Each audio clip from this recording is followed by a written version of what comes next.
CA classes में आपका स्वागत है।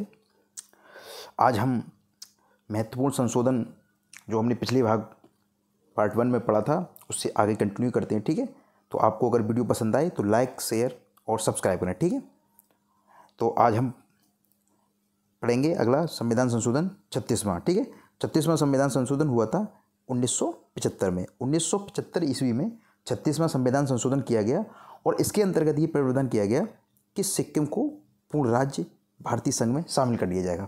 आपको ध्यान रखना है, यहाँ पे लिखा नहीं है। इससे पहले जो संविधान में संशोधन हुआ था 35वां, तो 35वां संविधान संशोधन के अंतर्गत सिक्किम को भारत में सह राज्य, ठीक है, क्या बोलेंगे इसे, सह राज्य का दर्जा दिया गया था।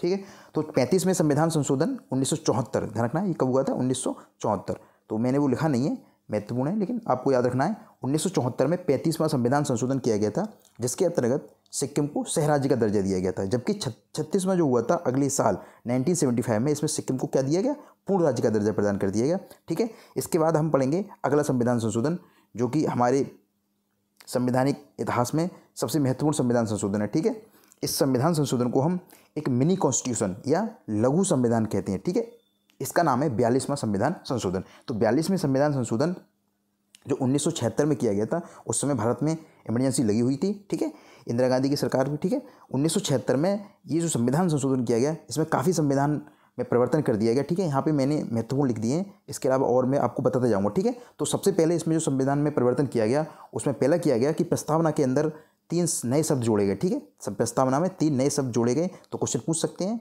कई बार आया भी है ये, कि प्रस्तावना में 3 शब्द किस वर्ष जोड़े गए, 1976, कौन से संविधान संशोधन के अंतर्गत दिए गए वो, तो आपको ध्यान रखना है 42वां संविधान संशोधन 1976।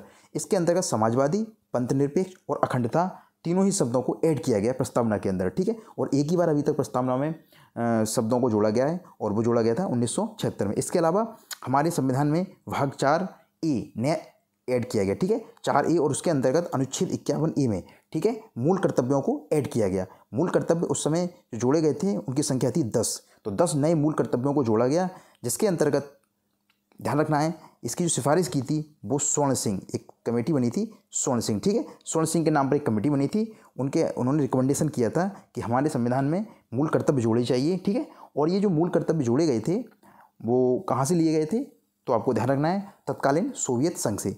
ठीक है, ध्यान रखना है, आज का रूस। ठीक है, तो उस समय क्या था, ये सोवियत संघ। तो सोवियत संघ से उस समय मूल कर्तव्यों को लिया गया था, तत्कालीन तौर पे 10 जोड़े गए थे, उसके बाद एक और ऐड हुआ है। ठीक है, ओके, ठीक है, तो 10 मूल कर्तव्यों को जोड़ा गया था, अनुच्छेद नंबर 51A और भाग 4A। तो संविधान की भाग 4A में और अनुच्छेद नंबर 51A में मूल कर्तव्य 10 ऐड किए जाते हैं। ठीक है, इसके अलावा राज्य सूची के 5 विषय, ध्यान रखना है 5 विषयों को क्या किया गया, समवर्ती सूची में डाला गया। आपको पता होगा हमारे संविधान में मूल संविधान में अनुसूचियों की संख्या 8 थी, उसके बाद आज कितनी है, आज 12 है। तो ध्यान रखना है वर्तमान तौर पे हमारे संविधान में जो अनुसूचियां हैं तत्कालिक तौर पे उस समय 8 थी, आज 12 हैं। तो उस समय की जो मूल आप अनुसूची नंबर कौन सी पड़ती है, इसमें पड़ती है 7वीं, जिसके अंतर्गत केंद्र और राज्यों की शक्तियों को क्या कर रखा है, बंटवारा किया रखा है। तो उसमें बंटवारे में बता रखा है कि राज्य को कितनी नियम बनाने की शक्ति है किन क्षेत्रों में, और राज्यों को, केंद्र को, तथा समवर्ती सूची जहाँ पर दोनों ही अपनी अपनी क्या बना सकते हैं, नियम बना सकते हैं। ठीक है, तो कानून बनाने की शक्ति समवर्ती सूची में राज्य और केंद्र को बराबर होती है, लेकिन अगर केंद्र और राज्य दोनों ही अगर किसी भी विषय पर नियम बना देते हैं, कानून बना देते हैं, तो वहाँ पर अगर केंद्र और राज्य के बीच विरोधाभास होगा तो केंद्र की जो कानून है वो मान्य होगा। ठीक है, तो राज्य सूची के 5 विषयों को क्या कर दिया, समवर्ती सूची में डाल दिया गया। तो आपको 5 विषय ध्यान रखनी है। ठीक है, कौन कौन से, वन, ध्यान रखना है वन संपदा, शिक्षा, स्वास्थ्य नियंत्रण, परिवार नियोजन, जानवर से संबंधित पक्षियों की सुरक्षा, ठीक है, बाट माप आदि। ठीक है, इनको डाला गया। शिक्षा को भी उसी समय डाला गया था। ठीक है, तो आपको ध्यान रखना है शिक्षा, स्वास्थ्य, वन, पर्यावरण, ठीक है, और वाट, इन सब चीज़ों को क्या डाला गया, राज्य सूची के विषय थे। तत्कालिक तौर पे ये राज्य सूची के विषय थे, इनको क्या बनाया गया, समवर्ती सूची का विषय बनाया गया। तो उस समय के 5 राज्य के विषय को समवर्ती सूची में ऐड कर दिया जाता है। ठीक है, इस संविधान संशोधन के अंतर्गत। ठीक है, इसके अलावा इसमें मैंने लिखा नहीं है, और भी इसमें महत्वपूर्ण संशोधन किए गए थे, जिसके अंतर्गत आपको ध्यान रखना है हमारी DPSP, जिसे हम राज्य की नीति निर्देशक तत्व कहते हैं, उसमें भी नई चीज़ों को ऐड किया गया। ठीक है, तो राज्य की नीति निर्देशक तत्व के अंतर्गत आएगा निःशुल्क विधिक सहायता। आपको ध्यान रखना है, हम कुछ ऐसे तबके होते हैं जो गरीब होते हैं या असहाय होते हैं उनके लिए निःशुल्क तौर पर विधिक सहायता प्राप्त होगी। ये अनुच्छेद 39 के अंतर्गत किया गया, ध्यान रखना है। 39 का या 39A के अंतर्गत निःशुल्क विधिक सहायता की प्रावधान किया गया, ठीक है। इसके अलावा उद्योगों में जो कर्मचारी होते हैं वो क्या कर सकते हैं, कर्मचारी भाग कर सकते हैं, ठीक है, भागीदारी कर सकते हैं, अपनी कमेटी बना सकते हैं, इस प्रकार से एक संस्था बनाती है, ठीक है। तो वो किया गया 43 का या ए, ठीक है। तो 43 का के अंतर्गत कर्मचारी अपनी बना सकते हैं संस्था। आप इसे ऐसे कह सकते हैं कि कर्मचारी भागीदारी कर सकते हैं, ठीक है, प्रबंध में, प्रबंधक बोल सकते हैं, प्रबंध में भागीदारी कर सकते हैं 43 का के अंतर्गत। जबकि 39 का, ध्यान रखना है, 39 का के अंतर्गत प्रावधान किया गया कि निःशुल्क विधिक सहायता, ठीक है, समान न्याय के लिए, ध्यान रखना, ये DPSP है, लोक कल्याणकारी राज्य की व्यवधान के लिए। आपको ध्यान रखना है, समाजवादी जो तरीका था भारत में उस समय जोरों पर था, ठीक है। भारत तत्कालिक तौर पर रूस से काफ़ी जुड़ा हुआ था, ठीक है। इस वजह से भारत में लोक कल्याणकार की भावना उस समय बड़ी हुई थी, इसलिए DPSP में परिवर्तन किए गए। 39 का के अंतर्गत विधिक सहायता निःशुल्क तथा 43 का के अंतर्गत कर्मचारी प्रबंध में भाग ले सकते हैं। इसके अलावा 48 का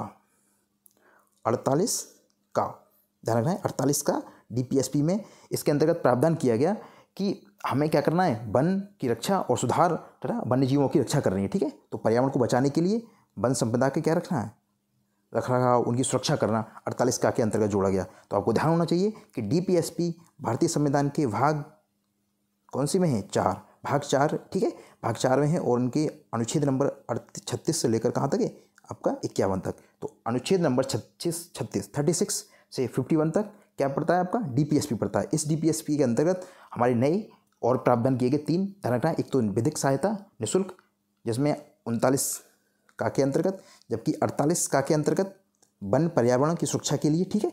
इसके अलावा 43,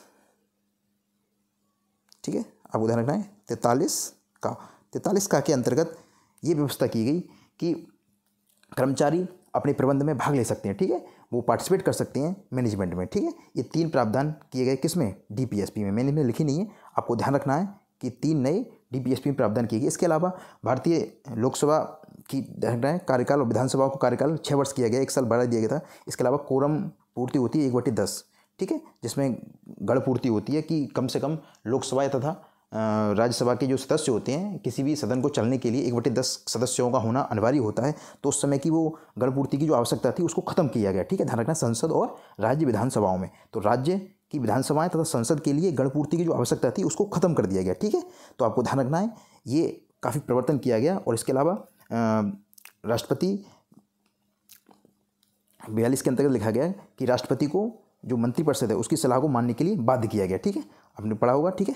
तो अब हम पढ़ेंगे अगला संविधान संशोधन। तो 42 में ध्यान रखना है, 42वें संविधान संशोधन को इसीलिए लघु संविधान कहते हैं क्योंकि इसमें काफ़ी परिवर्तन किए गए, काफ़ी एक तरीके से थोक परिवर्तन किए गए, ठीक है। अगला 44वां संविधान संशोधन, ठीक है।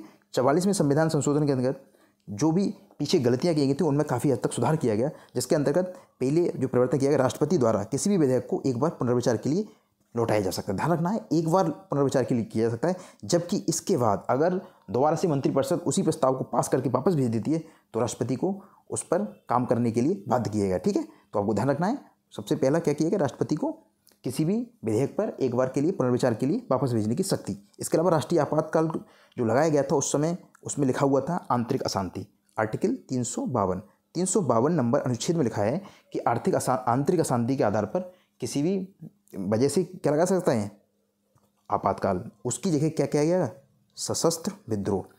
तो आंतरिक अशांति की जगह सशस्त्र विद्रोह लिखा गया कि अगर देश में आंतरिक अशांति के आधार की जगह सशस्त्र विद्रोह होगा तभी क्या कर सकते हैं, राष्ट्रीय आपातकाल लगाया जा सकता है, ठीक है। ध्यान रखना है, आर्टिकल 352। अगला 356 में राज्य में आपातकाल लगता है। अगला 360 में वित्तीय आपातकाल, जो अभी तक भारत में एक भी बार नहीं लगा है, ठीक है।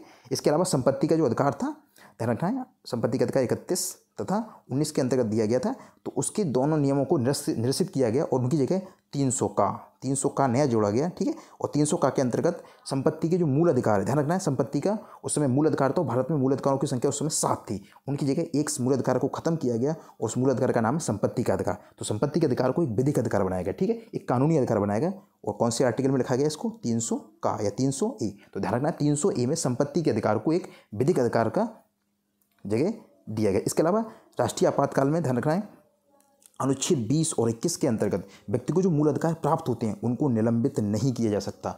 अब तक सभी अधिकारों को निलंबित किया गया था, तो उसके आधार पर लिखा गया कि 20 नंबर और 21 नंबर, ठीक है। 21 में क्या आता है, दैहिक स्वतंत्रता, प्राण व दैहिक स्वतंत्रता, और 20, ठीक है, आपको ध्यान रखना है, ये दोनों ही जो मूल अधिकार हमें जो मिले थे उनको निलंबित नहीं किया जा सकता किसी भी स्थिति में, चाहे राष्ट्रीय आपातकाल लगा हो, ठीक है। इसके बाद अगला महत्वपूर्ण संविधान हम संशोधन पढ़ेंगे, ठीक है, 52वां। तो 52वां संविधान संशोधन 1985 में किया गया, ध्यान रखना है, आपको वर्ष जरूर ध्यान रखना है। अभी आपसे पूछे 42वां संविधान संशोधन कब किया गया, 1976 में, ध्यान रखना है, 1976 में, ठीक, 1976 कर लिख दिया, ठीक है। अगला, और आपका जो अगला संविधान संशोधन हुआ था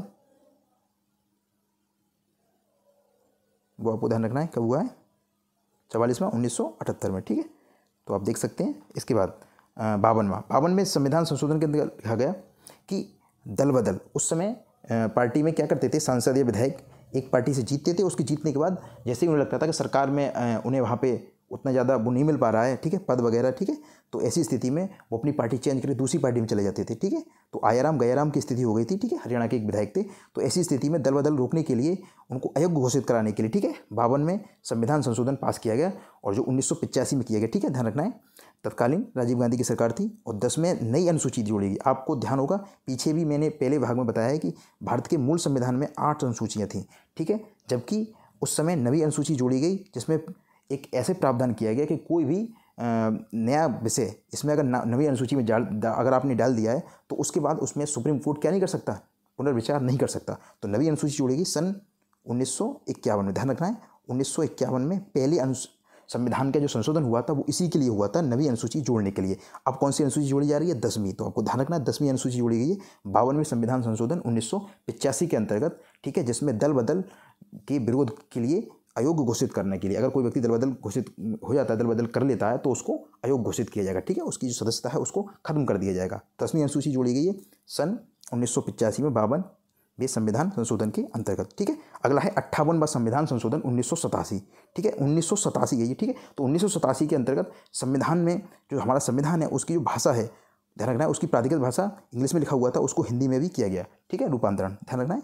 अगला 61वां संविधान संशोधन 1988, इसमें वोट की जो आयु है, वोट देने की वयस्क मताधिकार का जो हमें मिला है प्रयोग, उसकी उस समय क्या थी, तत्कालिक तौर पर 21 वर्ष थी, इसको 18 वर्ष किया गया। तो 21 वर्ष से 18 वर्ष जो आज चल रही है आयु, किसी भी व्यक्ति को वोट डालने की आयु 18 वर्ष, वो कब की गई है, 1988 61वें संविधान संशोधन के अंतर्गत। तो ध्यान रखना है आपको, वोट देने का जो हमें वयस्क मताधिकार है, ये कहाँ पे लिखा हुआ है, आर्टिकल 326, ठीक है, 326 में लिखा हुआ है वयस्क मताधिकार, ठीक, आपको ध्यान रखना है।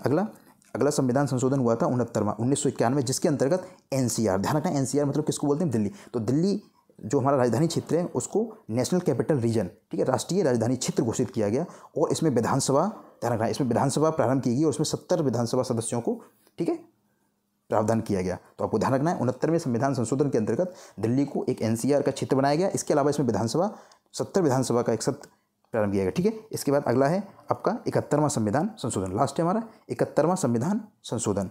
71वें संविधान संशोधन 1992 के अंतर्गत भारत के 8वीं अनुसूची में, ध्यान रखना है, अनुच्छेद, अब 8वीं अनुसूची में कोंकणी, मणिपुरी और नेपाली 3 नई भाषाओं को ऐड किया गया।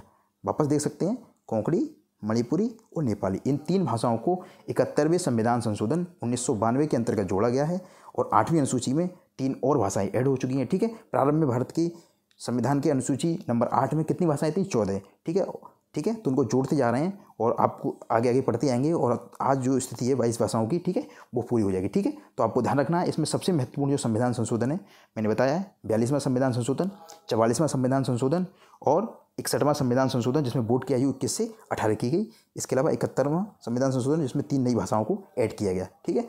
और अगर आपको वीडियो अच्छा लगे तो आप वीडियो को लाइक, शेयर और सब्सक्राइब करें। धन्यवाद।